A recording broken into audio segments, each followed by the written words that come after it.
เอาเนาะมีเนาะเฮามาจุดป่าเนาะเป็นจุดป่าบ่มีน้ำนี่คนจีนเขาบ่จุดบ่มีน้ำหมดอันนี้เป็นมะแฟมะแบงมะสดเนาะ นี่มันน้ำห้วยจะมาแต่ก่อนน้ำมันท่วมนี่บ่เฮาอยู่มันเป็นน้ำหมดอ่างน้ำหมดเดี๋ยวนี้มันบ่มีแล้วไปจุดมันได้ไปทู่ไปยังอันนี้เฮามาจุดป่าเนี่ยมาเฮ็ดอันนี้นี่เขาเฮ็ดที่มันนี่หมด ค่าเด้อนี่นะ นี่โอ้ตกมานะ ให้บักทองเด้อนี่นะ โอ้บ่ได้มื้อนี้น่ะเฮามาจุดป่าอยู่แถวนี้เราไม่เห็นเอานี่น่ะบ่ได้จักมันกันมันยังฮู้อันนั้นพุ่นเขากำลังไปเนาะ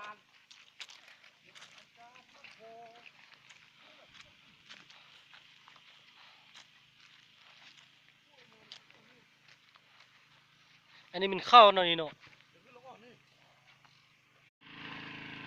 อันนี้เนาะเขามาดูดน้ำใส่อยู่หน้าเนาะดูดน้ำอันนั้นน้ำมันนองเขาจกจะมีน้ำหน่อยนึงเนาะโดนดูดเทื่อนึงว่าน้ำมันมีน้อยเนาะน้ำมันมีน้อยเนาะว่าดูดใส่อยู่หน้าถ้าเขาบ่ดูดนี่เขาตายหมดเลยว่าเขาดูดอันนี้เขาจกมันแล้วหน้าคนบ่มีรถเข้าไปจกมันก็บ่มีน้ำเลย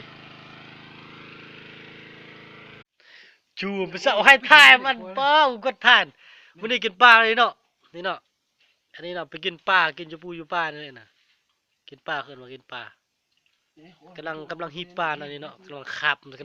ปลาคาบกากินข้าวปลาต้องไปซอกปลากินอันนี้เขาจะเอิ้นว่ากินข้าวปลาบางคนไปอันซื้อปลาอยู่ตลาดมากินอยู่อยู่ป่ากินมื้ออื่นมากินข้าวปลานั่นคือคนขี้ข้านคนดื้อมันต้องอันนี้ต้องไปซอกเองกินเองดูมันขยันเพียรครูบอกว่าอาจารย์สอนโยงเฮียนกันอันนี้เลยตื่นแต่เช้าก็เป็นแก่เอาใจใส่เป็นคนสั้นลาทุกจันก็รักนี่กินเหล้ากินเบียร์ปลื้มยี่นี่พวกสอนหนุ่มโยสอนเลย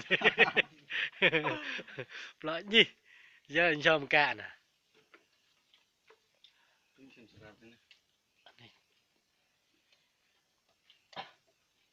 ปิ้ง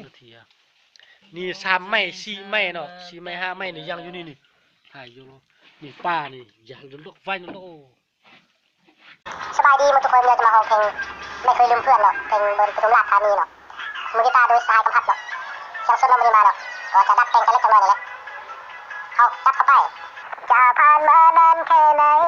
กูก็ยังไม่ลืมเรื่องราวเรื่องที่เพื่อนสายพาไปรักเป็ดตัวเขาเฮียนจะผ่านมานานแค่ไหนเราไม่เคยลืมเรื่องราว